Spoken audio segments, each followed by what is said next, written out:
اعوذ باللہ من الشیطان الرجیم بسم اللہ الرحمن الرحیم۔ اب جو اگلا رکوع آ رہا ہے سورہ مبارکہ کا، یہ اس اعتبار سے بڑا اہم ہے کہ اس میں تخلیق انسانی کے ضمن میں ایک بڑی ثقیل اصطلاح استعمال ہوئی ہے، اور یہ ثقیل اصطلاح 3 مرتبہ آئی ہے۔ اب ظاہر بات ہے کہ قرآن مجید جو ہے اگر اس طرح کی کوئی شکل اختیار کرتا ہے تو کوئی نہ کوئی حکمت اور ضرورت اس کی پشت پر ہوتی ہے۔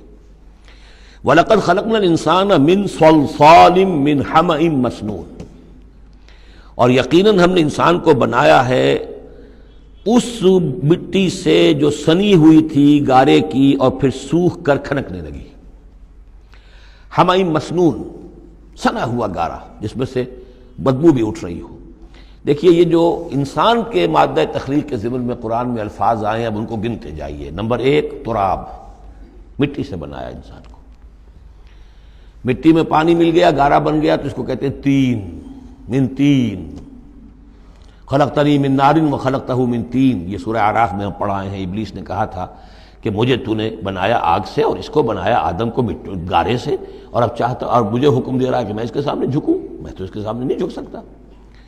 تین کے بعد آیا تین لازب،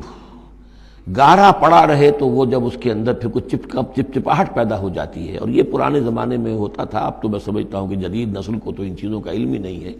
کچے گھر بنتے تھے تو انہیں لیپتے تھے، پوتتے تھے، گارا بناتے تھے، تغاری ہوتی تھی، پھر مٹی کے اندر تھوڑی سی توڑی ڈال دیتے تھے۔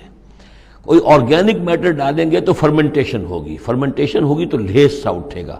ورنہ یہ کہ گارا جو ہے اگر اس گارے سے اگر پلسٹر کریں گے تو وہ پھٹ جائے گا۔ لیکن جب وہ گارا ذرا سن جاتا ہے، اس میں لیس پیدا ہو جاتا ہے، تو پھر اب جب آپ اس کے ساتھ لیپتے تھے دیواروں کو، میں نے تو اپنے بچپن میں یہ سب دیکھا ہے، ایسے گھروں میں ہم رہے بھی ہیں کہ جن میں یہی فرش بھی اسی طریقے سے لیپے ہوئے ہوتے تھے اور دیواریں بھی ہوتی تھی، تو یہ کہ پھر اس کے اندر وہ ایک لیس سا پیدا ہو جاتا ہے فرمنٹیشن سے، وہ تین لازب ہے۔ اس سے اگلی سٹیج یہ ہے کہ اب وہ سڑنے لگے، یہ یعنی فرمنٹیشن اتنی پہنچ گئی کہ اس میں ہے حمیم مسنون، سنا ہوا گارا۔ پھر اگر کسی وجہ سے وہ خشک ہو جائے تو اب وہ کھنکنے لگتا ہے۔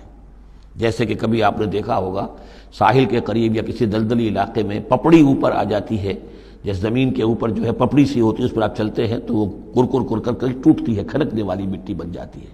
وہ سنا ہوا گارا خشک ہو کر کھنکنے لگتا ہے۔ یہ سٹیجز ہیں ان مادہ تخلیق کی کہ جو آدم یا انسان کی تخلیق کے ضمن میں قرآن میں آئے۔ حالانکہ ایک لفظ بھی کفایت کر سکتا تھا، مٹی سے بنایا، تین سے بنایا، گارے سے بنایا، پھر تین لازم سے بنایا، پھر حمیم مسنون سے بنایا، من صلصال کالفخار سے بنایا، اور صلصال من حمیم مسنون، پھر صلصال کالفخار آخری سٹیج ہے، وہ ایسے بجنے لگا جیسے کہ اب یہ جو ہے وہ آئے گا سورہ رحمان میں۔ تو اس سے یقیناً کورابریشن ہو رہی ہے کہ جو بھی ایوولوشن کا جو بھی نظریہ آیا ہے، اب اس میں اس کو بھول جائیے کہ اللہ تعالیٰ نے اسپیشل کریشن انسان کی اور باقی حیوانات ہو سکتا ہے اس ایوولوشن کے ذریعے سے پیدا کیے ہوں۔ اس وقت بحث جو ہے کریشن آف مین کے بارے میں نہیں کر رہا ہوں، لیکن یہ کہ سائنس نے بھی ایک تو یہ بات بتائی کہ یہ ساری حیات حیواناتی جو بھی زمین پر ہے یہ مٹی سے بنی ہے، گویا کہ متفق گردید رائے بو علی بارائے من، قرآن اور سائنس متفق ہو گئے۔ پھر یہ کہ اس میں مٹی کے اندر گارے کی شکل بنی، پانی ملا، مبدأ حیات پانی ہے، قرآن بھی کہہ رہا ہے۔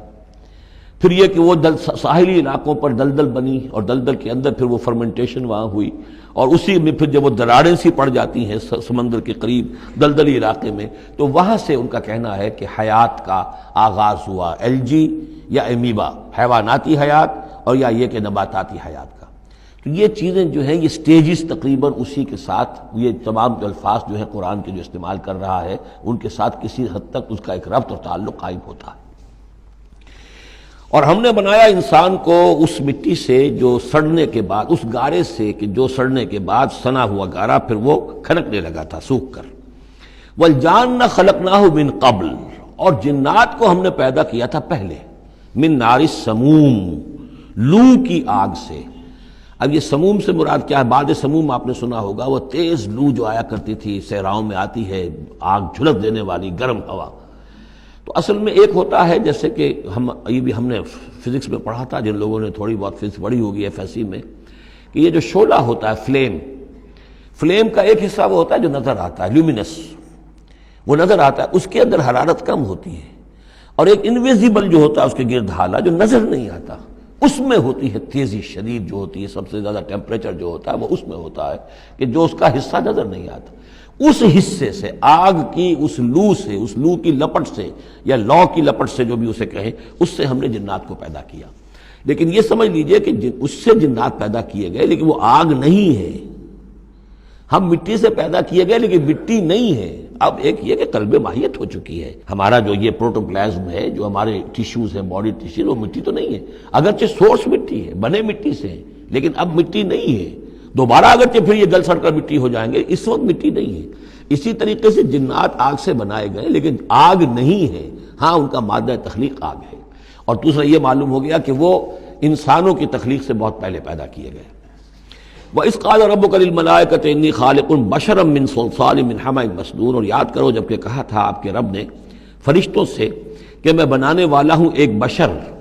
اس کھنکھناتے ہوئے سنے ہوئے گارے سے، پھر وہی الفاظ من صلصال من حمأ مسنون، ثقیل لفظ ہے، ثقیل اصطلاح ہے۔ اور یہاں خاص طور پر نوٹ کیجئے کہ لفظ آدم نہیں آیا، بشر بنانے لگا ہوں۔ کہیں بھی قرآن مجید میں جہاں یہ تخلیق کے ابتدائی مراحل بیان ہوتے ہیں، لفظ آدم کہیں نہیں ملے گا آپ کو، سوائے وہ ایک آیت میں نوٹ کرا چکا ہوں سورہ آل عمران کی، کہ عیسیٰ کی مثال بھی اللہ کے نزدیک آدم کی سی ہے، خلقہ من تراب ثم قال له کن فیکون، وہ ایک مثال موجود ہے، لیکن باقی کہیں آپ کو بشر، انسان، جب میں بنانے والا ہوں ایک انسان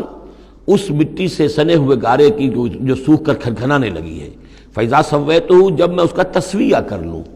تخلیق کے بعد تسویہ ہوتا ہے، جیسے کسی شے کا ایک ہیولہ بن گیا، پھر اس کی نوک پلک سنواری جاتی ہے۔ مین سٹرکچر جو ہے کسی بلڈنگ کا کھڑا ہو گیا، اب اس کا آرکیٹیکچرل ٹچز ہیں، اس کے اوپر ڈیکوریشن ہے، اس پہ پینٹنگ ہے، یہ تسویہ ہے۔ فَإِذَا سَوَّيْتُهُ، پھر جب میں اسے پوری طرح نک سک سے درست کر دوں، صحیح بنا دوں، پورا کر لوں، وَنَفَخْتُ فِيهِ مِن رُوحِي، اور پھونک دوں میں اس میں اپنی روح میں سے، کہ روحی ضمیر متکلم کا صیغہ ہے سیدھا سیدھا۔ فَقَعُوا لَهُ سَاجِدِينَ، تو گر پڑنا اس کے سامنے سجدے میں۔ فَسَجَدَ الْمَلَائِكَةُ كُلُّهُمْ أَجْمَعُونَ، اب یہ تیسری مرتبہ پڑھ رہے ہیں ہم قرآن حکیم میں یہ قصہ آدم و ابلیس۔ تو کیا سجدہ سب فرشتوں نے، کل کے کل نے، سب نے مل کر۔ دیکھیے یہ جو ہے تاکید کی انتہا ہے، فرشتوں میں سے کوئی بھی مستثنیٰ نہیں رہا، نہ جبرائیل، نہ میکائیل، نہ اسرافیل، الا ابلیس، سوائے ابلیس کے۔ اور اس میں پھر گمان ہوتا ہے کہ شاید یہ بھی فرشتہ تھا، فرشتہ نہیں تھا، اس کی وجہ سورہ کہف میں مل جائے گی۔ ابا ان یکون مع الساجدین، اس نے انکار کیا سجدہ کرنے والوں کے ساتھ ہونے سے۔ قال یا ابلیس ما لک الا تکون مع الساجدین، اللہ نے فرمایا ابلیس کیا ہوا تجھے، کیا سبب ہے، تو کیوں نہیں ہوا سجدہ کرنے والوں کے ساتھ؟ قال لم اکن لاسجد لبشر خلقتہ من صلصال من حمأ مسنون، اس نے کہا میرے لیے یہ روا نہیں ہے، میرے لیے ممکن نہیں ہے کہ میں سجدہ کروں اس بشر کو جس کو تو نے پیدا کیا ہے سنے ہوئے گارے سے، جبکہ وہ کھنکھنانے لگا ہوا۔ قال فاخرج منها فإنك رجیم، اللہ نے فرمایا تو نکل جاؤ یہاں سے، اس میں سے نکل جاؤ، اس لیے کہ اب تم مردود ہو گئے ہو۔ وإن عليك اللعنة إلى يوم الدین، اور اب تم پر لعنت رہے گی یوم الدین تک، جزا و سزا کے دن تک، یوم بعث بعد الموت تک۔ قال رب فانظرنی الی یوم یبعثون، تو اس نے درخواست کی کہ پروردگار پھر مجھے ذرا مہلت دے دے، ڈھیل دے دے اس دن تک کے لیے جس دن کے یہ دوبارہ اٹھائے جائیں گے۔ قال فإنک من المنظرین، اللہ تعالیٰ نے اسی شان بے نیازی کے ساتھ فرمایا اچھا جاؤ ٹھیک ہے، تمہیں ڈھیل دے دی گئی، تمہیں یہ رخصت مل گئی، تمہیں یہ چھوٹ مل گئی، مہلت مل گئی۔ الی یوم الوقت المعلوم، اس وقت معین کے دن تک، یعنی یہ کہ اس وقت تک تم زندہ رہو گے۔ وہ ابلیس جو ہے جن، ویسے جنوں کی زندگیاں شاید انسانوں سے زیادہ ہوتی ہوں، میں نہیں جانتا کتنی ہوتی ہیں، لیکن یہ کہ کوئی اور جن نہیں ہے کہ جو اس وقت سے آج تک زندہ ہو سوائے اس ایک جن کے جس کا نام عزازیل تھا، اور یہ جن جو ہے وہ ابھی تک زندہ ہے اپنی اسی ذات کے ساتھ، باقی اس کی اولاد، اس کی اور نسل جو ہے، اس کی ذریت ہے، وہ اپنی جگہ ہے۔ قال رب بما اغویتنی، اب اس نے کہا پروردگار جو تو نے مجھے گمراہ کیا۔ اب نوٹ کیجئے وہ گمراہی کو اللہ کی طرف منسوب کر رہا ہے۔ بما اغویتنی، تو نے جو مجھے گمراہ کیا ہے، لأزینن لہم فی الارض ولأغوینہم اجمعین، تو میں اب ان کو، یعنی آدم کی اولاد، آدم اور حوا کی اولاد کو، میں زمین میں ان کو خوب مزین کر دوں گا، زمین ان کے لیے یہ اسی میں خوب گم ہو جائیں گے، زمین اور اس کی چمک دمک اور اس کی رونقیں اور زیبائشیں آرائشیں ان کی نگاہوں میں کھب جائیں گی۔ وَلَأُغْوِيَنَّهُمْ أَجْمَعِينَ، تجھے بھول جائیں گے، یہ وہ لگ جائیں گے انہی چیزوں کے اندر، اور میں ان سب کو گمراہ کر کے چھوڑوں گا،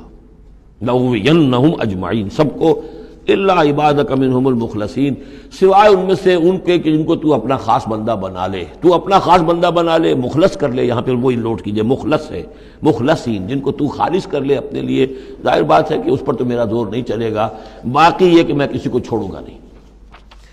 قال ھذا صراط علی مستقیم، اللہ تعالیٰ نے فرمایا ٹھیک ہے یہ راستہ ہے میری طرف سیدھا، یعنی یہ میرے اور تمہارے درمیان معاملہ طے ہو گیا، میں نے تمہیں چھوٹ دی، تم اپنا زور لگا لو، جس طرح بھی چاہو بہکا لو، باقی یہ کہ ان عبادی لیس لک علیہم سلطان،